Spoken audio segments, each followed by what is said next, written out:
nang ang pinakamalupit na pagtataksil ay tuluyang sumira sa buhay ni Mang Nestor at ng kanyang asawang si Aling Maria. Hindi nila kailanman inakala na ang anak na kanilang ipinaampon noong kanilang kabataan ay magbabalik bilang isang bilyonaryo upang sagipin sila mula sa pinakakaawa-awang pagdurusa. Pagkatapos ng 45 taon ng pagsasama na puno ng sakripisyo at matapat na pagtatrabaho, nawala na sa matandang mag-asawa ang lahat, ang kanilang tahanan, ang kanilang ipon, maging ang kanilang dignidad. Ito ay matapos silang talikuran ng sarili nilang mga anak na pinalaki nila ng buong pagmamahal at hinayaang mamuhay na parang mga pulubi sa isang luma at abandonadong bahay sa probinsya.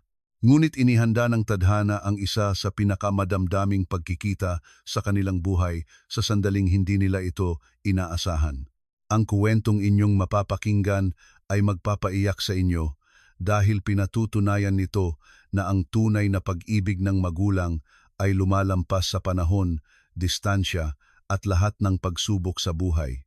Si Mang Nestor, 72 taong gulang, at si Aling Maria, 68 taong gulang, ay buong buhay na nagtrabaho bilang mga simpleng magsasaka sa isang maliit na baryo na tinatawag na Barangay San Isidro sa Nueva Ecija.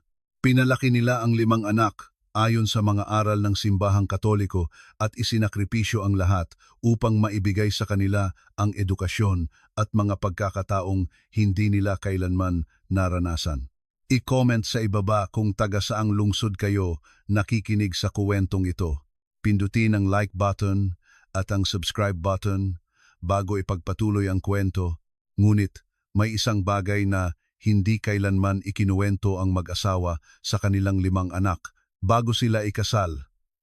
Noong si Aling Maria ay 17 taong gulang pa lamang, nagkaroon siya ng isang anak na lalaki sa ibang lalaki na nang-iwan sa kanila. Dahil sa hirap ng buhay noon at sa panghuhusga ng lipunan, napilitan silang ipaampon ang bagong silang na sanggol. Si Mang Nestor, na noon pa may umiibig na kay Aling Maria, ay tinanggap siya kasama ang kanyang nakaraan at hindi na nila muling pinag-usapan ang nawawalang anak. Ngayon, matapos ang maraming taon ng pagdurusa at pag-abandona ng mga anak na kanilang pinalaki, pagtatagpuin sila ng tadhana sa taong hindi nila inaasahan ang panganay na anak na kanilang ipinaampon ilang dekada na ang nakalipas, na ngayon ay isa na sa pinakamatagumpay na negosyante sa Amerika. Inilaan ni Mang Nestor ang kanyang buong buhay sa pagtatrabaho sa bukid. Mula sa edad na 14, nagtatrabaho siya mula madaling araw hanggang sa paglubog ng araw sa lupain ni Don Ricardo, ang pinakamayaman sa kanilang baryo. Sa loob ng 58 taon, hindi siya lumiban kahit isang araw, laging nauunang dumating at huling umuwi. Ang kanyang katapatan ay kilalang kilala, kaya't ipinagkatiwala sa kanya ni Don Ricardo ang susi ng pangunahing bahay nito. Gumigising si Mang Nestor tuwing 4:00 ng umaga, naliligo ng malamig na tubig, umiinom ng kapeng barako kasama ang bibingka na inihanda ni Aling Maria ng buong pagmamahal, at pagkatapos ay naglalakad ng 2 kilometro patungo sa bukid kung saan siya gumugugol ng 12 oras sa ilalim ng nakakapasong sikat ng araw, nag-aalaga ng mga kalabaw at nagtatanim ng palay. Si Aling Maria naman ang pinakamasipag at pinakamabait na babaeng nakilala sa Barangay San Isidro.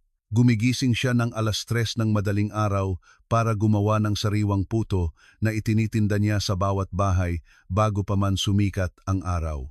Sa perang kinikita, ibinibili niya ng mga kailangan para sa almusal ng kanyang mga anak at ni Mang Nestor. Pagkatapos nito, naglalabada siya ng damit ng iba sa ilog, pasan-pasan ang mabigat na karga na sa paglipas ng mga taon ay nagdulot ng matinding pananakit sa kanyang likod. Sa hapon, nananahi siya ng mga damit at bestida para sa mga kababaihan sa baryo. At sa gabi, tinutulungan niya ang kanyang 5 anak sa kanilang mga takdang aralin kahit na siya mismo ay halos hindi marunong magbasa. Ang kanilang pagsasama ay naging isang huwaran sa buong baryo. Ikinasal sila noong si Mang Nestor ay 24 at si Aling Maria ay 20 sa simbahan ng San Isidro Labrador sa isang simpleng seremonya ngunit puno ng tunay na pag-ibig. Sa loob ng 45 na taon, hindi sila kailanman nagbitiw ng masasakit na salita, hindi natulog ng magkagalit at laging sinusuportahan ang isa't isa sa hirap at ginhawa. Nang isilang ang kanilang 5 anak sina Benji, Anton, Susan, Daisy at ang bunsong si Junior, ipinangako nila na makukuha ng mga bata ang lahat ng pagkakataong hindi nila naranasan. Ang mga sakripisyong ginawa nila para sa kanilang mga anak ay hindi matatawaran. Ibinenta nila ang kanilang kaisa-isang kalabaw nang kailanganin ni Benji ng pera para makapagtapos ng high school. Ipinaputol ni Aling Maria ang kanyang mahaba at magandang buhok na abot baywang at ipinagbili ito ng nais ni Anton na mag-aral ng mekaniko sa syudad. Nagdoble kayod si Mang Nestor sa loob ng 3 taon para mapag-aral sa kolehiyo si Susan na gustong maging guro. Isinanla nila ang kanilang maliit at simpleng bahay para makapag-aral ng nursing si Daisy. At nang magpakita ng galing sa numero si Junior, ipinagbili nila maging ang kanilang mga singsing sa kasal para mapag-aral siya ng accountancy sa Maynila. Ngunit inihanda ng buhay ang pinakamasakit na pagtataksil na maaring maranasan ng isang magulang. Nang makapagtapos ang kanilang 5 anak at magkaroon ng magagandang trabaho, unti-unti nilang kinalimutan ang mga taong nagsakripisyo ng lahat para sa kanila. Lumipat si Benji sa Maynila at dinadalaw na lamang sila tuwing Pasko, laging nagmamadali at laging may dahilan para hindi magtagal. Isang araw, nagtayo ng sariling talyer si Anton at ikinahiya ang pagiging simple ng kanyang mga magulang. Hindi niya sila kailanman inimbitahan sa mga okasyon ng pamilya ng kanyang asawa. Si Susan, na nakapag-asawa ng isang guro sa lungsod, ay nagkunwaring wala na siyang mga magulang nang tanungin siya ng kanyang mga bagong kaibigan. Si Daisy, na nagtatrabaho sa isang pribadong ospital, ay sinabi sa kanyang mga kasamahan na patay na ang kanyang mga magulang para hindi na kailangang ipaliwanag ang kanilang kahirapan. At si Junior, ang bunso, na nakakuha ng mataas na posisyon sa isang kumpanya sa Cebu, ay pinalitan pa ang kanyang apelyido dahil sa kahihiyan. Lumipas ang mga taon at dumating ang katandaan para kina Mang Nestor at Aling Maria nang walang suporta mula sa kanilang mga anak. Nagkaroon si Mang Nestor ng matinding rayuma dahil sa mga taon ng mabigat na pagtatrabaho at hindi na makapagtrabaho tulad ng dati. Si Aling Maria ay nagkaroon ng mild stroke na nakaapekto sa kaliwang bahagi ng kanyang katawan. Naubos ang kanilang maliit na ipon sa pagbili ng mga gamot at pagpapagamot. Ang maliit na bahay na kanilang tinirhan buong buhay ay sira-sira na at wala silang pera para ipaayos ito. At doon dumating ang pinakamalupit na dagok sa kanilang buhay. Sina Benji, Anton, Susan, Daisy at Junior ay sabay-sabay na dumating sa bahay ng kanilang mga magulang sa unang pagkakataon sa loob ng maraming taon. Si Aling Maria ay labis na naantig. Iniisip na sa wakas ay dumating ang kanyang mga anak para alagaan sila sa kanilang pagtanda. Ngunit ang katotohanan ay malayong malayo. Dumating sila para sabihin na hindi na maaaring manirahan ang kanilang mga magulang sa bahay na iyon dahil nakakahiya sa pamilya. Sinabi nila na napagdesisyonan nilang ibenta ang lupa sa isang developer at kailangan nang umalis ng kanilang mga magulang. Itay, inay, sabi nila nang walang kaemo-emosyon, masyado na kayong matanda para manirahang mag-isa. Napagpasyahan namin na ang pinakamabuti ay lumipat kayo sa isang home for the aged. Babayaran namin ang unang 6 na buwan. Pagkatapos noon, tingnan natin. Hindi makapaniwala sina Mang Nestor at Aling Maria sa kanilang naririnig. Ang sarili nilang mga anak ay pinapalayas sila sa sarili nilang bahay para ibenta ang lupa at paghatian ang pera.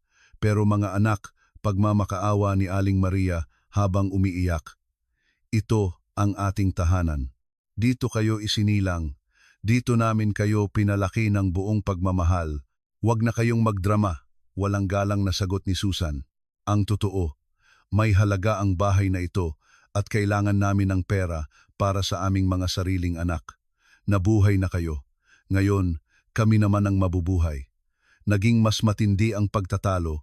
Sinisi ng mga anak ang kanilang mga magulang na wala na silang silbi, na sila ay pabigat sa pamilya, na ikinakahiya sila ng kanilang mga apo. Sinabi pa ni Benji, "Itay, hindi ka kailanman naging magaling na breadwinner. Inay, hindi ka marunong humawak ng pera. Dahil sa inyo, nagkaroon kami ng mahirap na pagkabata." Si Mang Nestor, na sa loob ng 72 taon ay hindi kailanman nagtaas ng boses, ay nanginginig na tumayo sa galit. "Mga anak na walang utang na loob," sigaw niya ng may durog na puso. "Isinakripisyo namin ang lahat para sa inyo. Ibinenta namin maging ang aming mga singsing sa kasal para makapag-aral kayo. Nagtrabaho ako hanggang sa mabali ang aking likod para maibigay ang lahat ng kailangan ninyo. At ganito ang isusukli ninyo." Si Junior, ang bunso na pinakaminahal, ang naging pinakamalupit sa lahat. "Itay, ginawa ninyo lang ang dapat ninyong gawin bilang mga magulang. Walang nagsabi sa inyo na maging bayani. Ang totoo, mayroon na kaming sariling mga responsibilidad at hindi namin kayo kayang suportahan habang buhay." Sa linggo ring iyon, dumating ang mga abogado na may dalang mga papeles ng bentahan. Nalaman ni Mang Nestor at Aling Maria na inilipat na pala ng kanilang mga anak ang titulo ng bahay sa kanilang mga pangalan, maraming taon na ang nakalipas. Nang hingin nila sa kanilang mga magulang na pumirma sa mga papeles na di umano'y para protektahan ang mana ng pamilya, sila pala ay nilinlang ng sarili nilang mga anak. Tapos na ang bentahan at mayroon na lamang silang 1 linggo para lisanin ang bahay na kanilang tinirhan sa loob ng 45 na taon. Ang araw ng pagpapaalis ay ang pinakamasaklap na araw sa kanilang buhay. Inimpake ni Aling Maria ang kanilang iilang gamit sa 2 lumang maleta habang walang tigil sa pag-iyak. Ang kanilang damit pangkasal, mga litrato ng pamilya, mga sulat ng pag-ibig na isinulat ni Mang Nestor para sa kanya noong sila'y magkasintahan pa, lahat ay kailangang iwan dahil wala na silang paglalagyan. Nilakad ni Mang Nestor sa huling pagkakataon ang bawat sulok ng bahay. Ang bakuran kung saan naglalaro ang kanyang mga anak, ang kusina kung saan gumagawa ng puto si Aling Maria tuwing madaling araw, ang maliit na silid kung saan isinilang ang kanyang 5 anak. Galit na galit ang mga kapitbahay sa kalupitan ng mga anak ni Mang Nestor at Aling Maria. Si Aling Teresita, ang pinakamatandang kapitbahay, ay sinubukang kumbinsihin sila na sa kanyang bahay na lang tumira, ngunit ayaw nilang maging pabigat pa sa iba. Inalok ni Mang Lito, ang may-ari ng tindahan, ng trabaho si Mang Nestor, ngunit wala na siyang lakas para magtrabaho tulad ng dati. "Huwag kayong mag-alala sa amin," sabi ni Mang Nestor sa mga kapitbahay ng may buong dignidad. "Tutulungan kami ng Panginoon na bumangon." Hindi niya pinababayaan ang kanyang matatapat na lingkod. Nagpaalam si Aling Maria sa bawat kapitbahay ng may yakap, nagpapasalamat sa lahat ng taon ng pagkakaibigan at pagmamahal. "Ipagdasal ninyo kami," pakiusap niya, "at ipagdasal niyo rin ang aming mga anak dahil mas kakailanganin nila ang mga dasal kaysa sa amin." Dala ang 2 maleta at ang kakarampot na perang natira, nilakad ni Mang Nestor at Aling Maria ang maalikabok na kalsada ng Barangay San Isidro nang hindi alam kung saan pupunta. Wala na silang bahay, wala ng pamilya, wala ng pag-asa. Pasan ni Mang Nestor ang 2 maleta kahit na labis ang sakit ng kanyang rayuma dahil hindi niya hahayaang magbuhat ng mabigat ang kanyang asawa. Nakatukod si Aling Maria sa kanyang baston at sinikap na huwag magreklamo sa sakit ng kanyang mga paa. Naglakad sila ng ilang oras sa ilalim ng nakakapasong sikat ng araw. Nakarating sila sa highway na patungo sa Karatig Baryo. Ngunit wala na silang lakas para magpatuloy. Umupo sila sa ilalim ng isang malaking puno ng balete para magpahinga at mag-isip kung ano ang kanilang gagawin.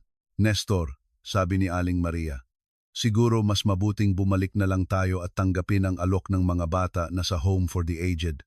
Hindi, mahal ko, matigas na sagot ni Mang Nestor. Mas gugustuhin ko pang mamatay sa lansangan kaysa tanggapin ang awa mula sa mga anak na iyon. Sa sandaling iyon, isang lumang truck na puno ng mga manggagawa mula sa bukid ang dumaan.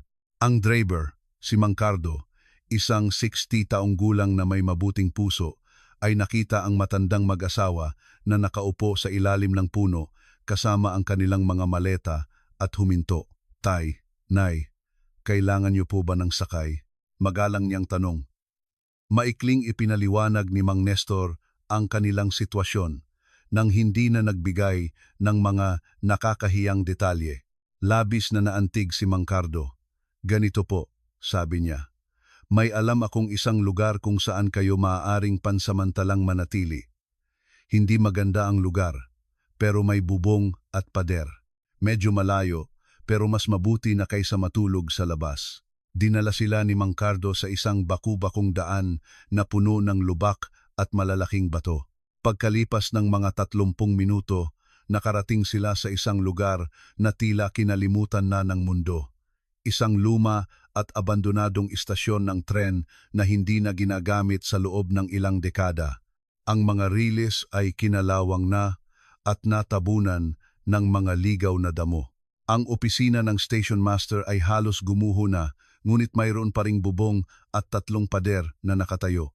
Dito po kayo maaaring manatili hanggat kailangan ninyo, sabi ni Mang Cardo. Walang pumupunta dito. May balon ng tubig, ilang metro mula rito at hindi tumutulo ang bubong. Hindi ito palasyo, pero ligtas kayo rito. Labis na nagpasalamat sina Mang Nestor at Aling Maria sa kanyang kabutihan.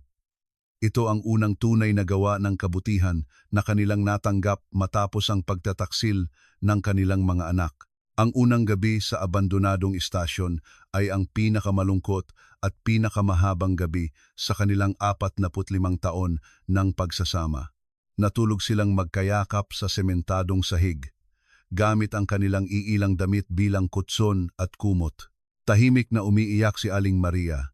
Iniisip kung paano sila napunta sa ganitong kalagayan matapos ang isang buong buhay ng pagsisikap at sakripisyo. Inalo siya ni Mang Nestor sa pamamagitan ng pagbulong sa kanyang tainga. Mahal ko, tandaan mo na sinusubok ng Diyos ang mga lingkod na pinakamamahal niya. Pagsubok lang ito. Sa awa ng Diyos, magiging maayos din ang lahat. Sa mga sumunod na araw, ginalugad nila ang bawat sulok ng abandonadong istasyon. Ang pangunahing istruktura ay matibay pa pala. May malaking silid-hintayan na may mga luma at bulok na upuang kahoy, isang opisina ng station master na may kinalawang na mesang metal at isang silid sa likod na marahil ay tirahan noon ng mga tauhan. Sa silid na iyon, nakakita sila ng isang lumang kama na yari sa bakal ngunit matibay pa, isang mesang kahoy na kinain na ng anay at isang aparador na walang pinto. Ang pinakapambihira ay ang isang metal na filing cabinet sa opisina na nakakandado at tila selyado na sa loob ng maraming taon. Sinubukan itong buksan ni Mang Nestor, ngunit talagang kinakalawang na. Nakakita rin sila ng isang pinto sa sahig ng silid sa likod na tila patungo sa isang basement, ngunit natatakpan na ito ng mga tablang ipinako ilang dekada na ang nakalipas. Nilinis ni Aling Maria ang silid sa likod sa abot ng kanyang makakaya. Winalis niya ang alikabok ng maraming taon gamit ang walis tingting na gawa sa mga sanga. Nilabhan niya ang mga kumot na natagpuan gamit ang tubig mula sa balon at sabon na binili nila sa kalapit na tindahan gamit ang kanilang huling pera. Unti-unti, ginawa nilang isang lugar na kahawig ng tahanan ang abandonadong istasyon. Inilaan ni Mang Nestor ang kanyang sarili sa pag-aayos ng mga maaaring ayusin. Ipinako niya ang mga natanggal na tabla, tinakpan ang mga butas sa pader gamit ang putik at bato, at nilinis ang balon para luminaw ang tubig. Kahit na pinahihirapan siya ng kanyang rayuma, nagtrabaho siya mula umaga hanggang hapon dahil hindi niya kayang manatiling walang ginagawa habang ang kanyang asawa ang gumagawa ng lahat. Ang mga gabi ang pinakamahirap. Walang telebisyon, walang radyo, walang anumang aliwan. Tanging mga alaala at dasal lamang ang kanilang kasama. Ikinuwento ni Aling Maria kay Mang Nestor ang mga kuwento ng kanyang kabataan na hindi pa nito naririnig. Umawit naman si Mang Nestor ng mga kundiman na natutunan niya noong binata pa siya at tumutugtog sa mga kasalan sa baryo. Naaalala mo ba noong unang humakbang si Benjay? Tanong ni Aling Maria. Tumakbo ka mula sa bukid para lang makita siyang maglakad. Oo naman, sagot ni Mang Nestor. Iniwan ko ang lahat ng aanihin at nagalit si Don Ricardo sa akin pero wala akong pakialam. Mas mahalagang makita ang ating anak na naglalakad. At pagkatapos alalahanin ang mga masasayang sandali, pareho silang natahimik, iniisip ang kataksilan ng mga anak na iyon. Isang gabi, habang sila'y nagdarasal bago matulog tulad ng kanilang ginagawa sa loob ng 45 taon, sinabi ni Aling Maria kay Mang Nestor, Mahal, mayroon akong hindi kailanman na ikwento sa iyo tungkol sa panganay kong anak, ang anak na isinilang ko bago kita makilala. Natahimik si Mang Nestor, naghihintay sa kanyang sasabihin. Nang ipaampon ko siya, sinabi sa akin ng babae mula sa ampunan na isang mayamang pamilya mula sa Amerika ang kukuha sa kanya para bigyan siya ng mas magandang buhay. Bakit mo ito sinasabi ngayon? Malumanay na tanong ni Mang Nestor. Dahil palagi ko siyang ipinagdarasal, sagot ni Aling Maria. At ngayon na nag-iisa na lang tayo, minsan naiisip ko, baka iba siya. Baka siya ang mag-aalaga sa atin sa ating pagtanda. Mahal ko, sabi ni Mang Nestor habang niyayakap siya. May sarili ng buhay ang batang iyon. Pinalaki na natin ang 5 anak bilang atin. Hindi tayo maaaring mabuhay sa mga pangarap. Ngunit sa gabing iyon, lingid sa kanilang kaalaman, inihahanda ng tadhana ang pinakapambihirang pagkikita sa kanilang buhay. Libu-libong milya ang layo sa isang marangyang mansyon sa Los Angeles, California, isang 53 taong gulang na lalaki na nagngangalang Angelo ang kumuha ng isang pribadong investigador para hanapin ang kanyang tunay na ina. Inampon si Angelo noong siya ay 3 araw pa lamang ng isang pamilyang milyonaryong Amerikano, sina Mr. James Crawford at Mrs. Linda Crawford. Hindi magkaanak ang mag-asawang Crawford at nagpasya silang mag-ampon ng isang sanggol mula sa Pilipinas sa pamamagitan ng isang internasyonal na ahensya ng pag-aampon. Lumaki si Angelo sa lahat ng karangyaan na mabibili ng pera, pinakamagagandang paaralan, paglalakbay sa buong mundo, edukasyon sa Harvard at isang master's degree sa business administration sa Stanford. Sa edad na 40 itinatag ni Angelo ang kanyang sariling kumpanya ng teknolohiya na naging bilyon-bilyon ang halaga nang lumikha siya ng isang revolusyonaryong software para sa industriya ng pagbabangko. Sa edad na 40, isa na siya sa pinakamatagumpay na negosyante sa Estados Unidos. Sa edad na 50, nakalikom na siya ng yaman na higit sa $500 milyong.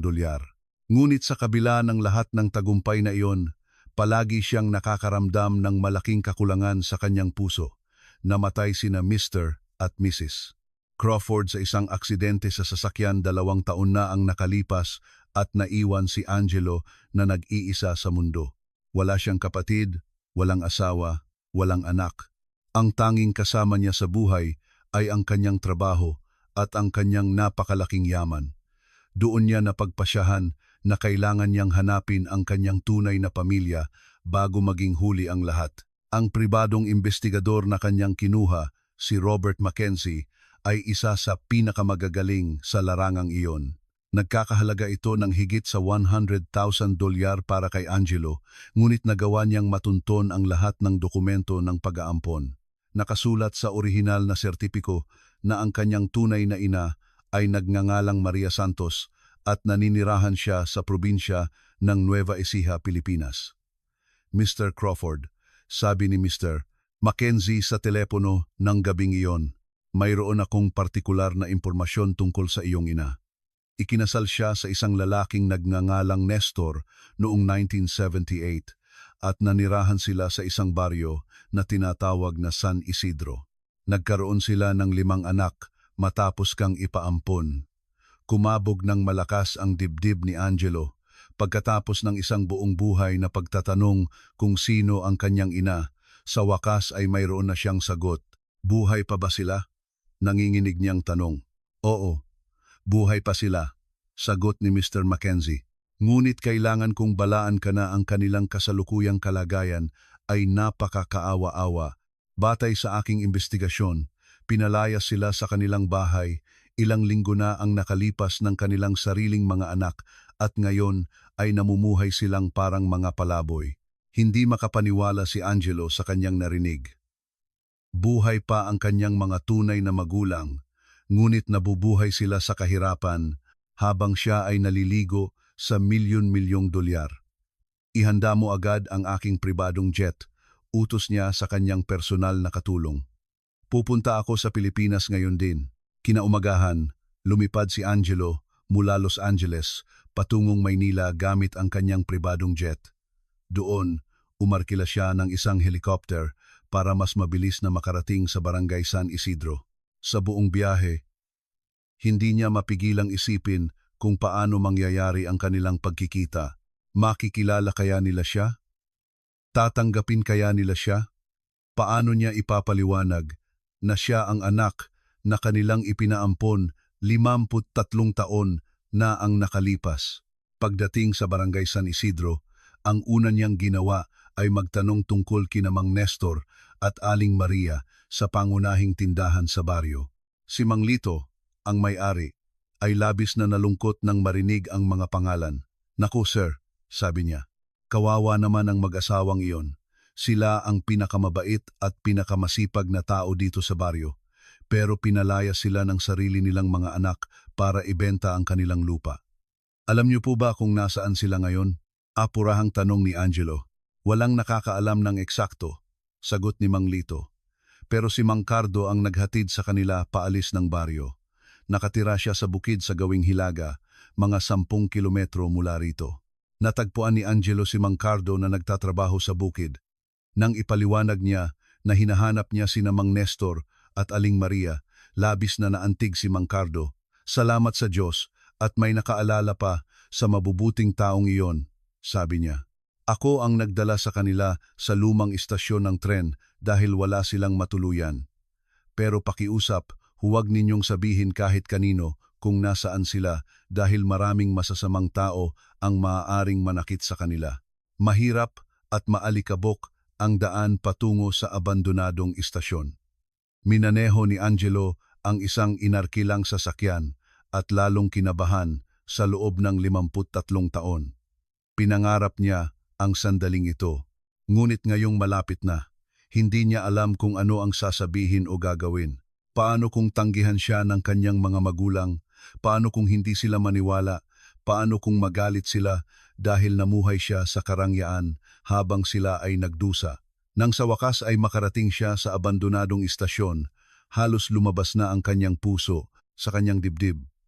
Nakita niya ang gusaling halos gumuho na, ang mga kinalawang na riles at ang mga ligaw na damo.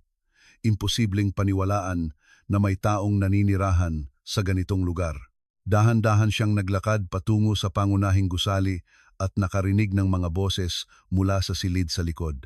Lumapit siya sa pinto at narinig ang isang matandang babae na taimtim na nagdarasal. O Panginoon, kayo na mahabagin sa lahat ng iyong mga anak. Isinasamo ko, protektahan ninyo ang aking panganay na anak, nasaan man siya. Bigyan ninyo siya ng kalusugan, bigyan ninyo siya ng kaligayahan. At kung kalooban ninyo, hayaan ninyo kaming makilala siya bago ninyo kami tawagin sa inyong piling. Nanigas si Angelo sa kanyang kinatatayuan. Ipinagdarasal siya ng babae. Ang kanyang ina na hindi niya kilala ay humihiling para sa kanyang kaligtasan matapos ang higit 60 taon. Nagsimulang tumulo ang luha sa kanyang mga pisngi. Dahan-dahan siyang kumatok. Tao po, magandang hapon po, nanginginig niyang sabi. Nakarinig siya ng paggalaw sa loob at dahan-dahang mga yapak na papalapit. Nang bumukas ang pinto, lumitaw ang isang payat na matandang lalaki na may puting buhok at makakapal na kalyo sa kamay. Ang kanyang mga mata ay eksaktong katulad ng kay Angelo. Magandang hapon din, iho, magalang na sabi ni Mang Nestor. Ano ang maitutulong namin? Hindi makapagsalita si Angelo. Tinititigan ang mukha ng kanyang ama sa unang pagkakataon. Ako po. Hinahanap ko po sina Mang Nestor at Aling Maria. Sa wakas ay nasabi niya. Kami nga po iyon. Nagtatakang sagot ni Mang Nestor. Pero hindi yata kita kilala. Sa sandaling iyon, lumabas si Aling Maria mula sa likod ng kanyang asawa. Siya ay isang maliit na babae na may puting buhok na nakapusod, simple ngunit malinis ang pananamit. Ang kanyang mga mata ay eksaktong katulad ng kay Angelo. Ano po ang maipaglilingkod namin, iho? Magiliw na tanong ni Aling Maria. Huminga ng malalim si Angelo at nag-ipon ng lakas ng loob. Aling Maria, sabi niya, halos mabasag ang boses. Ako po si Angelo. Ako po ang anak na isinilang ninyo noong kayo ay 17 taong gulang. Ako po ang sanggol na ipinaampon ninyo 5 taon na ang nakalipas, nakabibingi ang katahimikan na sumunod. Inilagay ni Aling Maria ang kanyang mga kamay sa dibdib at tinitigan si Angelo na parabang nakakita ng multo. Ikinunot ni Mang Nestor ang kanyang noo, sinusubukang iproseso ang narinig. Imposible, bulong ni Aling Maria. Hindi ito totoo.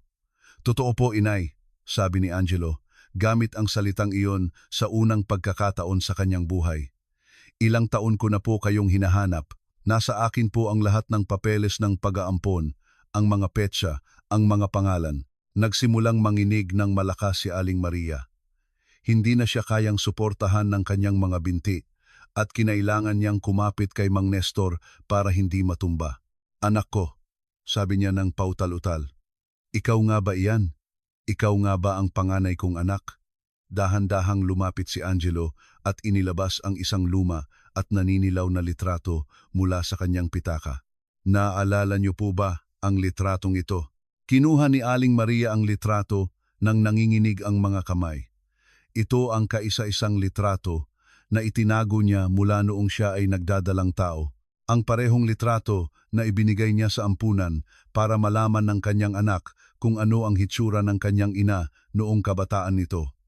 Diyos ko po, Diyos ko po, sigaw ni Aling Maria. Anak ko ito, Nestor, anak ko ito, at yumakap siya kay Angelo, umiiyak na parabang hindi pa siya umiyak sa buong buhay niya. Lumapit din si Mang Nestor at ang tatlo ay nagyakap sa pinakamadamdaming pagkikita na maaaring maranasan ng isang ama at ina. Patawarin mo ako, anak, hikbi ni Aling Maria. Patawarin mo ako sa pag-iwan sa iyo, wala kaming pagpipilian.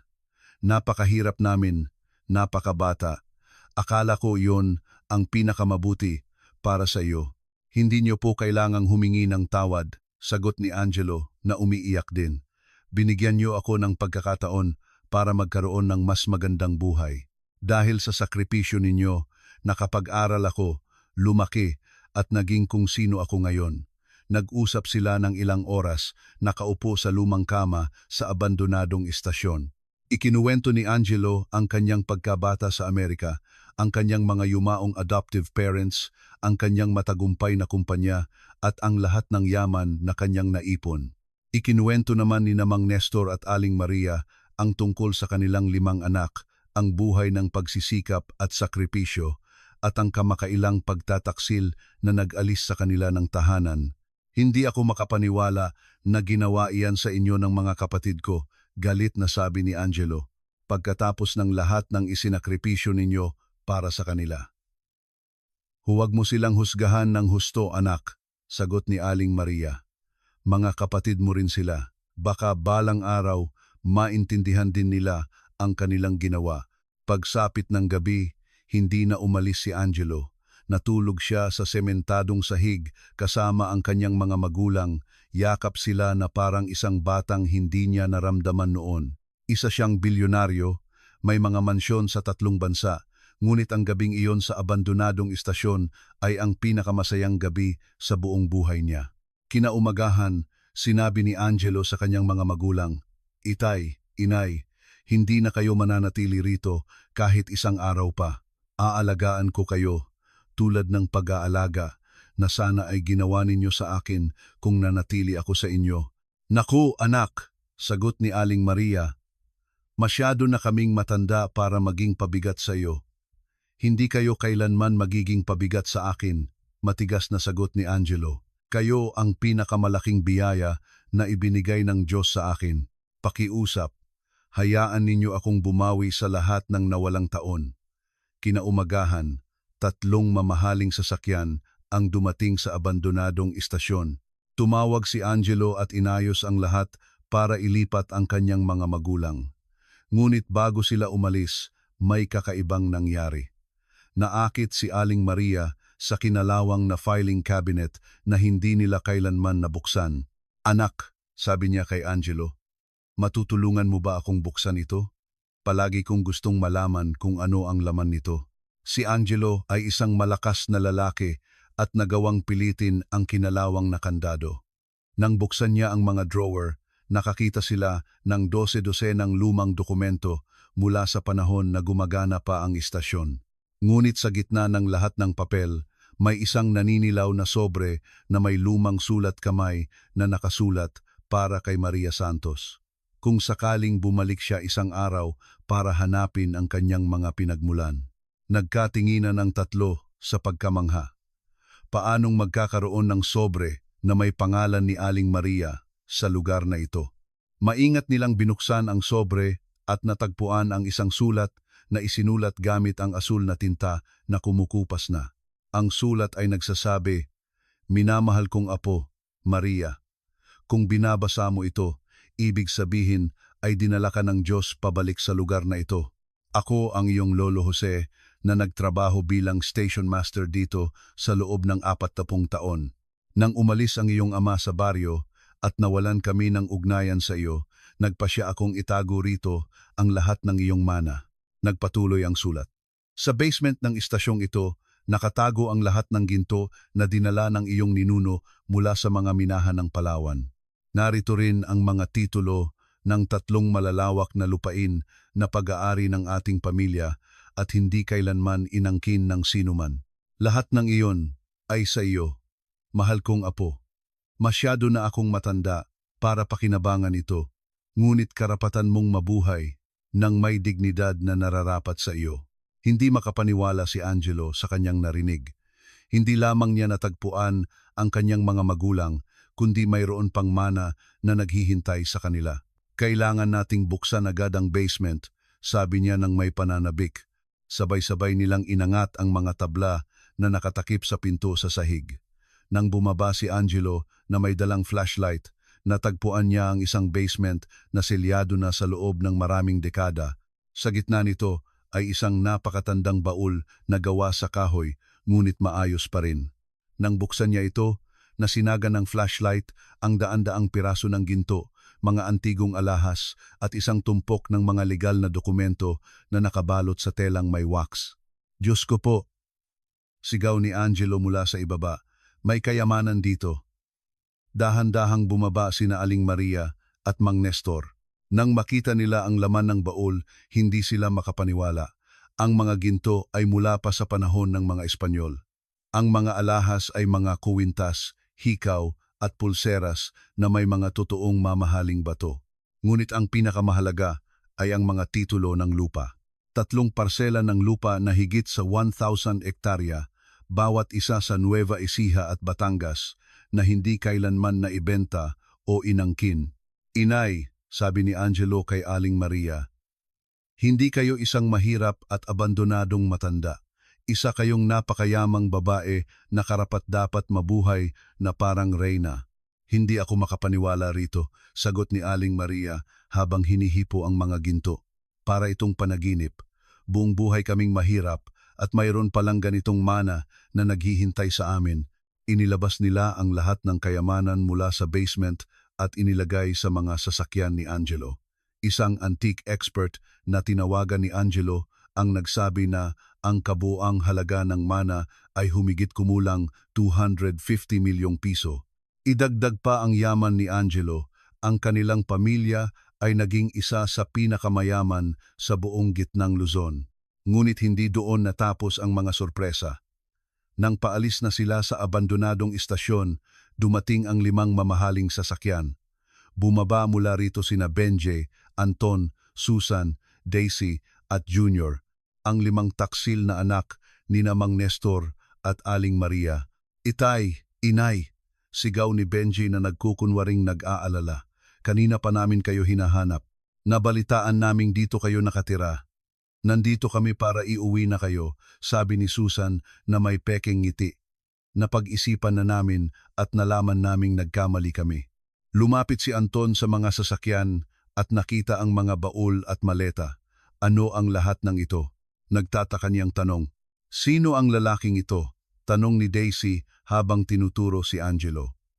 Matigas na ipinakilala ni Angelo ang kanyang sarili. Ako si Angelo at ako ang inyong panganay na kapatid. Ako ang unang anak na isinilang ni Inay Maria bago niya makilala si Itay Nestor. Natigilan ang 5 magkakapatid. Hindi nila kailanman narinig ang kuwentong iyon. Anong panganay na kapatid?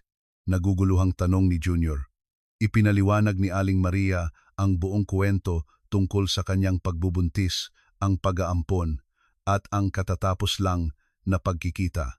At sa tingin ko, nandito kayo dahil narinig ninyo na natagpuan namin ang mana mula kay Lolo Jose, sabi ni Angelo na may mapanuyang ngiti. Anong mana? Sabay-sabay nilang tanong. Ipinakita ni Angelo ang ilang piraso ng ginto at ang mga titulo ng lupa. Nagningning sa kasakiman ang mga mata ni na Benji, Anton, Susan, Daisy at Junior. Itay, inay, sabi ni Benji na may mapagkunwaring ngiti. Salamat sa Diyos at nahanap ninyo ang mana. Tutulungan namin kayong pamahalaan ang lahat ng perang iyan. Hindi. Matigas na sagot ni Mang Nestor na hindi pa niya naipakita dati. Ginawa niyo na ang desisyon ninyo noong pinalayas niyo kami para ibenta ang lupa. Ngayon, kami naman ang magdedesisyon. Pero Itay, pagmamakaawa ni Susan, mga anak ninyo kami. May karapatan kami sa mana na iyan. Binitawan niyo na ang karapatang iyan noong sinabi niyong pabigat kami at nabuhay na kami, sagot ni Aling Maria ng may dignidad. Uminit ang pagtatalo. Iginigiit ng 5 magkakapatid ang kanilang parte sa mana. Nagbanta sila ng demanda, ng eskandalo, at ng pagpapahirap sa buhay ng kanilang mga magulang. Sa sandaling iyon, dumating si Mang Cardo, kasama ang iba pang mga magsasaka mula sa baryo. Ito ba ang mga anak na nagpalayas kina Mang Nestor at Aling Maria? Galit na tanong ni Mang Cardo. Pinalibutan ng mga magsasaka ang 5 magkakapatid. Dito sa baryo, iginagalang namin ang mga matatanda, sabi ng isa sa kanila, at kayo ay isang kahihiyan sa inyong pamilya.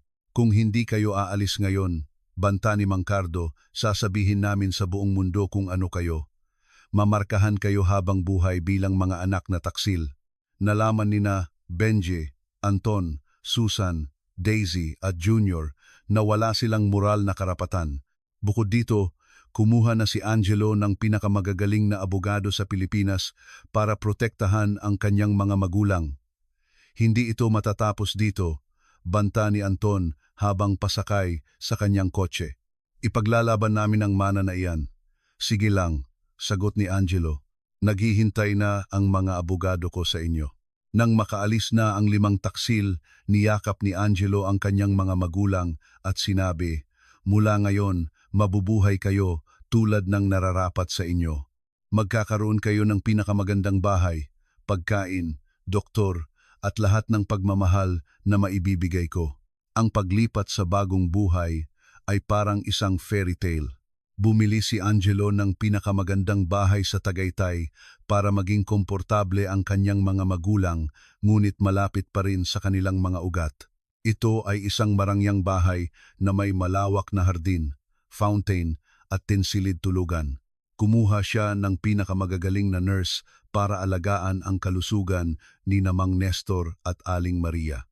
Kumuha rin siya ng isang chef na dalubhasa sa lutong Pilipino, isang pribadong driver ang naghahatid sa kanila kahit saan, at isang hardinero ang nag-aalaga sa mga hardin na puno ng iba't ibang uri ng bulaklak. Ngunit ang pinakamahalaga, lumipat si Angelo sa Pilipinas para manirahan malapit sa kanyang mga magulang. Nagtayo siya ng branch ng kanyang kumpanya sa Pilipinas at pinamahalaan ang kanyang negosyo mula roon. Tuwing umaga, kasama niya sa almusal sina Mang Nestor at Aling Maria. Tuwing hapon, sinasamahan niya silang maglakad-lakad sa hardin at tuwing gabi, sabay-sabay silang naghahapunan bilang isang pamilya. Namukadkad si Aling Maria na parang isang sampagwita dahil sa pinansyal na kapanatagan at pagmamahal ng kanyang anak. Bumuti ng husto ang kanyang kalusugan. Ibinalik niya ang kanyang sigla sa buhay, ngumiti muli tulad noong kabataan, at inilaan ang sarili sa pag-aalaga ng pinakamagandang hardin ng bulaklak sa buong lungsod. Bumata rin si Mang Nestor. Dahil sa pinakamahusay na medikal na pangangalaga, bumuti ng malaki ang kanyang rayuma. Ibinalik niya ang kanyang lakas at inilaan ang sarili sa pagsusulat ng kanyang mga alaala para malaman ni Angelo ang buong kasaysayan ng kanilang pamilya. Nagsimula rin siyang magpinta. Isang talento na nakatago sa loob ng 70 taon. Kung nagustuhan ninyo ang pambihirang kwentong ito, pindutin ang like button, mag-subscribe sa channel na ito para hindi ninyo makaligtaan ang madamdaming pagtatapos. Tinupad ni Angelo ang kanyang pangako na hanapin ang katarungan laban sa kanyang mga taksil na kapatid. Napatunayan ng kanyang mga abogado sa korte na sina Benje, Anton, Susan, Daisy at Junior ay nagsagawa ng panloloko sa pagbebenta ng bahay ng kanilang mga magulang. Silang 5 ay pinarusahan na ibalik ang buong halaga ng bentahan kasama ang danyos. Bukod dito, binili ni Angelo pabalik ang orihinal na bahay at ginawa itong isang museo ng pamilya. Kumuha siya ng mga historiador para idokumento ang kwento ng pagsisikap at sakripisyo ni Mang Nestor at Aling Maria upang maging isang halimbawa para sa mga susunod na henerasyon. Gamit ang mana ni Aling Maria at ang yaman ni Angelo, itinatag nila ang pundasyon ng pag-asa ng pamilya para tulungan ang mga matatandang inabandona ng kanilang mga pamilya. Bumili sila ng lupa sa iba't ibang probinsya sa Pilipinas at nagtayo ng mga mararangyang tahanan para sa mga matatandang mag-asawa na pinagtaksilan ng kanilang mga anak. Ang mga tahanang ito ay hindi ordinaryong home for the aged. Sila ay mga tunay na paraiso kung saan ang mga matatanda ay nabubuhay nang may lahat ng kaginhawahan at dignidad. Mayroon silang sariling mga apartment, pribadong hardin, dekalidad na medikal na pangangalaga, mga aktibidad at higit sa lahat ang paggalang at pagmamahal na nararapat sa kanila. Si Aling Maria ang naging pangunahing direktor ng pundasyon. Personal niyang binibisita ang bawat tahanan, kilala ang bawat matanda sa kanilang pangalan at tinitiyak na nakakatanggap sila ng pag-aalaga na ipinagkait sa kanila noon ng kanilang sariling mga anak. Si Mang Nestor naman ay nagbibigay ng mga panayam sa mga unibersidad at komunidad tungkol sa kahalagahan ng paggalang at pag-aalaga sa mga matatanda. Ang kanyang kwento ay nagbigay inspirasyon sa libu-libong pamilyang Pilipino. Si Angelo ay naging isa sa pinakamahalagang pilantropo sa Pilipinas. Ang kanyang kumpanya ay patuloy na lumago, ngunit ngayon ang lahat ng kita nito ay inilalaan sa mga proyektong panlipunan. Nagtayo siya ng mga ospital, paaralan at mga sentro ng komunidad. Ang 5 taksil na kapatid ay sinubukang makipag-ayos sa kanilang mga magulang sa loob ng maraming taon, ngunit dahil lamang sa interes sa pera. Si Benji ay nalugi at nais na tulungan siya ni Mang Nestor. Si Anton ay nawalan ng talyer at hinahanap si Angelo para umutang. Si Susan ay nakipaghiwalay at nais lumipat sa marangyang bahay ng kanyang mga magulang. Si Daisy ay nawalan ng trabaho at nangangailangan ng koneksyon. Si Junior ay natanggal sa trabaho dahil sa pandaraya. Ngunit natutunan na ni Mang Nestor, Aling Maria at Angelo na kilalanin ang tunay na pag-ibig mula sa interes. Sinabi nila sa 5 magkakapatid, "Noong kailangan ninyo kami para magtrabaho, mag-aral at umunlad, naroon kami. Noong kailangan namin kayo sa aming katandaan, iniwan ninyo kami." Ngayon na may problema kayo sa pera, huwag kayong lumapit dahil lang sa pera. Gayunpaman, hindi sila mapaghiganti. Inalok nila ang 5 magkakapatid ng pagkakataong magtrabaho ng matapat sa mga proyekto ng pundasyon. Kung gusto ninyong maging bahagi muli ng pamilyang ito, sabi nila, patunayan ninyo na nagbago na kayo sa pamamagitan ng pagtatrabaho para sa mga abandonadong matatanda tulad ng ginawa ninyo sa amin. Tanging si Junior, ang bunso, ang tumanggap ng alok.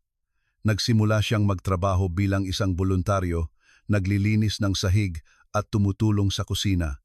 Unti-unti, napatunayan niya na taos-puso ang kanyang pagsisisi.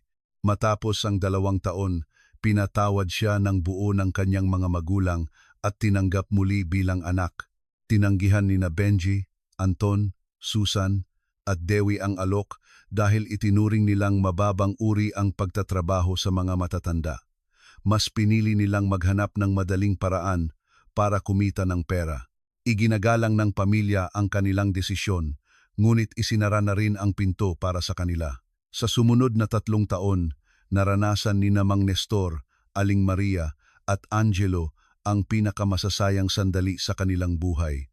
Naglakbay sila sa buong Pilipinas, bumisita sa mga lugar na hindi nila kailanman napuntahan. Ikinasal si Angelo sa isang doktor na nagngangalang Isabel na isang voluntaryo sa pundasyon.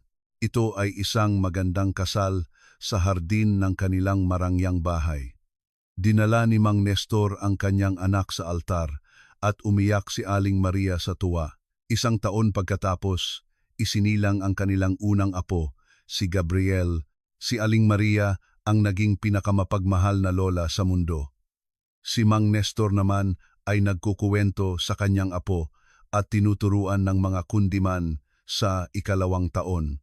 Isinilang ang isang apo na babae, si Angela, na puno ng tawanan ng mga bata ang marangyang bahay. Nakita ni Angelo ang kanyang mga magulang na bumabata muli sa enerhiya ng mga bata at naunawaan na iyon ang perpektong plano ng Diyos.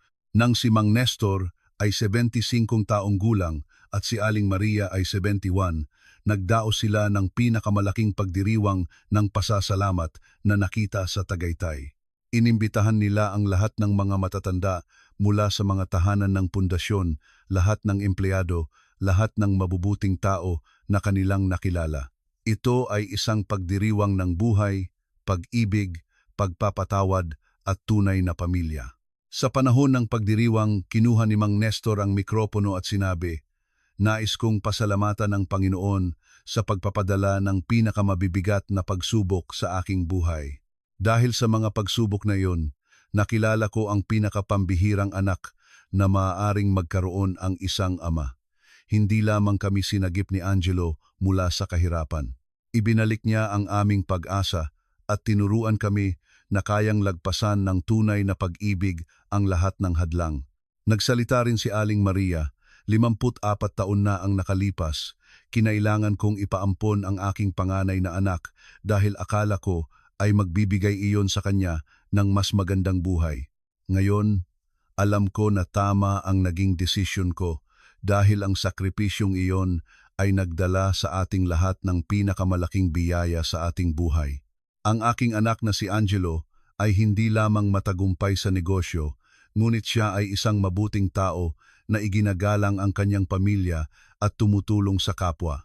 Tinakpan ni Angelo ang mga talumpati ng pinakamadamdaming salita. "Itay, Nestor, Inay Maria, tinuruan ninyo ako na ang tunay na yaman ay hindi nasa perang naiipon, kundi sa pag-ibig na naibabahagi. Nagtrabaho kayo buong buhay para bigyan ang inyong mga anak ng mga pagkakataong hindi ninyo naranasan. Ngayon, ako naman ang magtatrabaho para bigyan kayo ng kaginhawahan at kaligayahan na nararapat sa inyo." Ang mga sumunod na taon ay puro kaligayahan ng pamilya. Lumago ang pundasyon ng pag-asa ng pamilya sa buong Timog Silangang Asya. Si Mang Nestor at Aling Maria ay naging mga lolo't lola ng libu-libong abandonadong matatanda. Naging tanyag ang kanilang kwento sa buong mundo.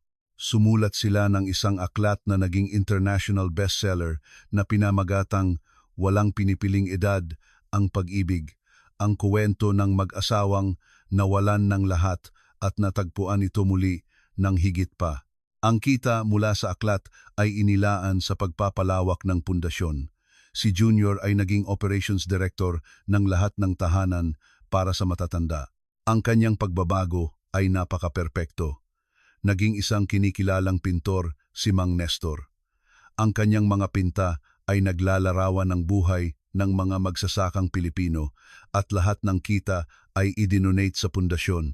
Sa edad na 71, nagkaroon siya ng kanyang unang solo exhibit sa National Museum of Fine Arts, isang kaganapan na nagpuno ng pagmamalaki sa buong pamilya.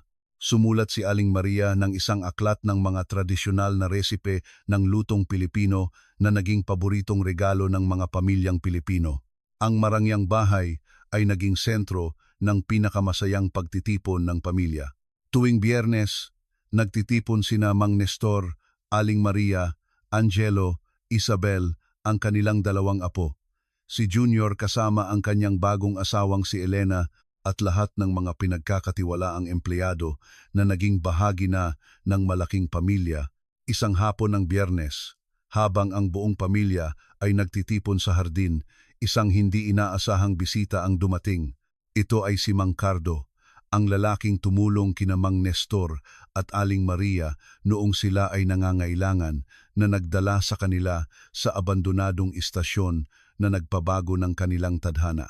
Mang Cardo, masayang sigaw ni Angelo. Kayo po ang bayani sa kuwentong ito.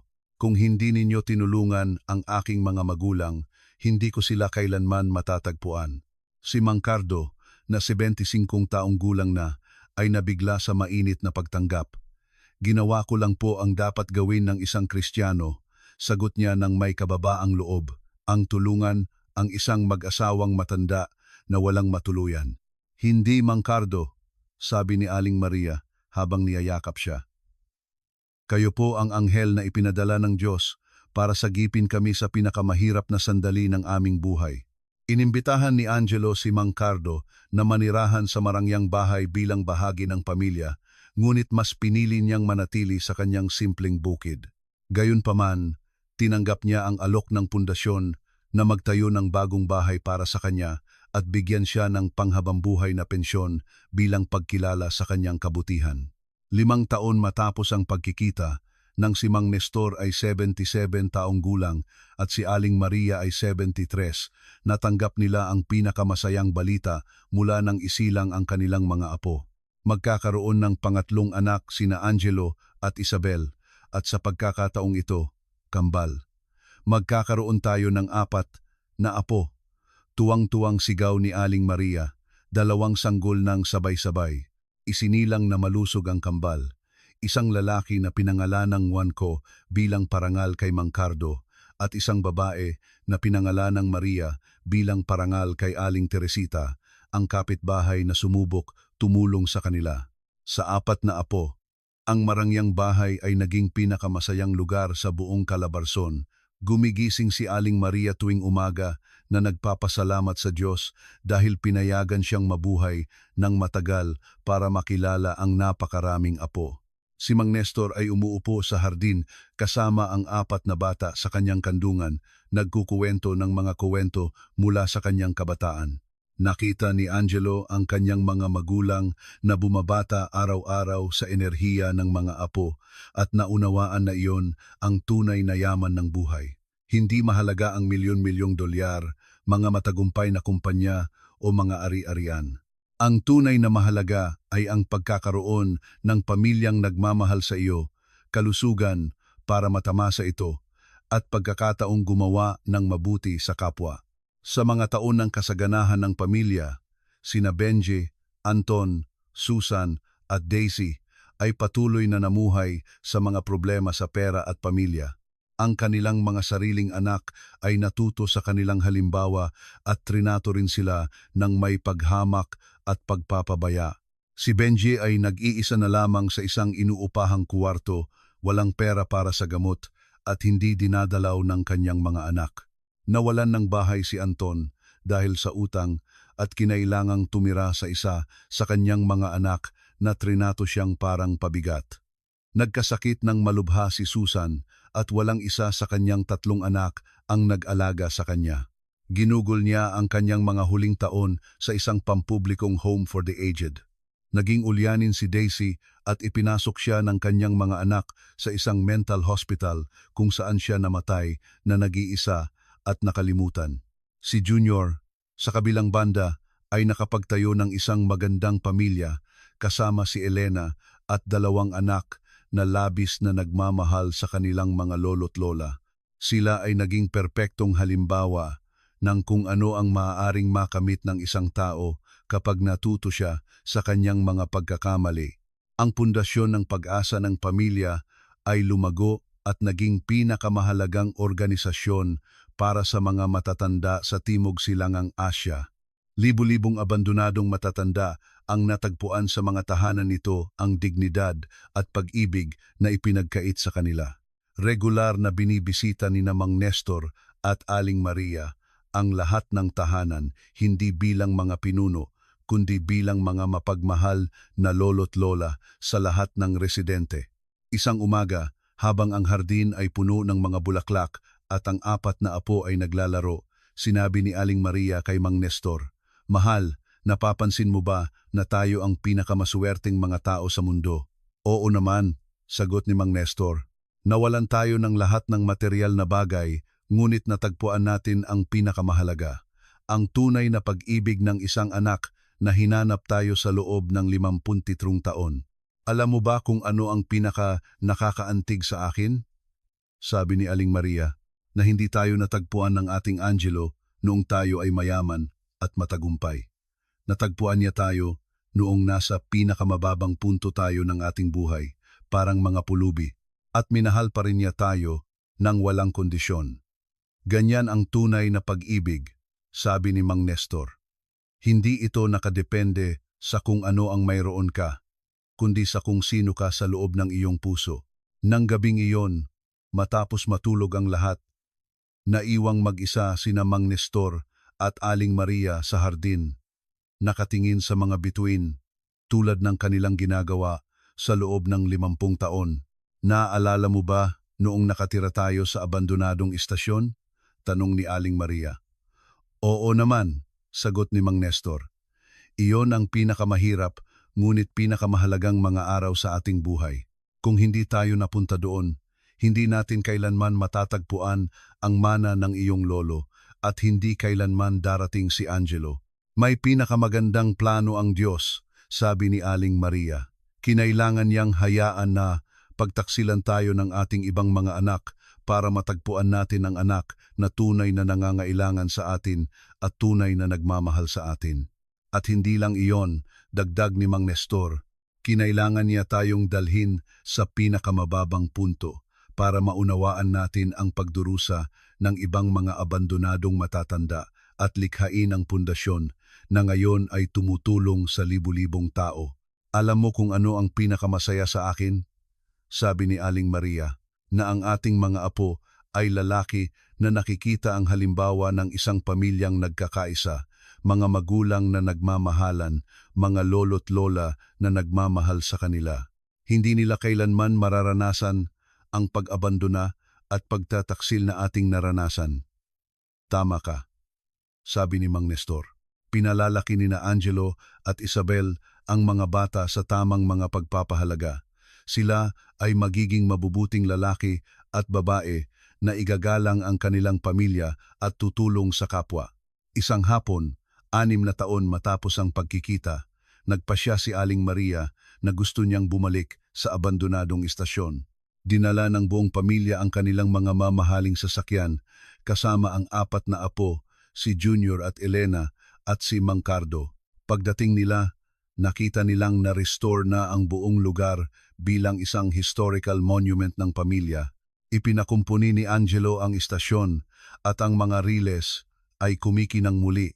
Mayroon ng magagandang hardin sa paligid. Sa lugar kung saan sila natulog sa sementadong sahig, may isang tansong plake na nagsasabi, "Sa lugar na ito, noong ika-15 ng Marso, 2018, sa unang pagkakataon sa loob ng 13 taon, ang pamilyang ito ay muling nagkasama. Dito nagsimula ang pinakamagandang kwento ng pag-ibig sa pagitan ng mga magulang at anak. Lumapit si Aling Maria sa plake at hinaplos ito. Dito ako nanalangin sa Diyos na protektahan ang aking panganay na anak, emosyonal niyang sabi. At lumalabas na papunta na pala siya para sagipin kami. Nagpiknik ang pamilya sa hardin. Nagdala ng pagkain si Aling Maria at tumugtog ng gitara si Mang Nestor. Lumapit si Junior sa kanyang mga magulang at muling humingi ng tawad. Anak, sagot ni Aling Maria, matagal ka na naming pinatawad. Ang pagsisisi mo ay taos puso dahil pinatunayan mo ito sa gawa. Habang papalubog ang araw, umupo ang buong pamilya sa isang bilog. Nagbigay ng talumpati si Angelo. Minamahal kong pamilya. Simula niya, eksaktong 6 na taon na ang nakalipas, dumating ang aking mga magulang sa lugar na ito na walang pera, walang bahay, walang pag-asa. Ngunit may inihandang perpektong plano ang Diyos. Kasama sa planong iyon ang paghahanap ko sa kanila sa sandaling kailangan nila ako, at ang paghahanap nila sa akin sa sandaling kailangan ko ng isang tunay na pamilya. Dito natin natutunan na ang tunay na yaman ay hindi nasa kung ano ang mayroon ka, kundi sa kung sino ang kasama mo. Nagsalita rin si Aling Maria at si Mang Nestor na nagbahagi ng kanilang mga natutunan at nagtapos sa isang panalangin ng pasasalamat.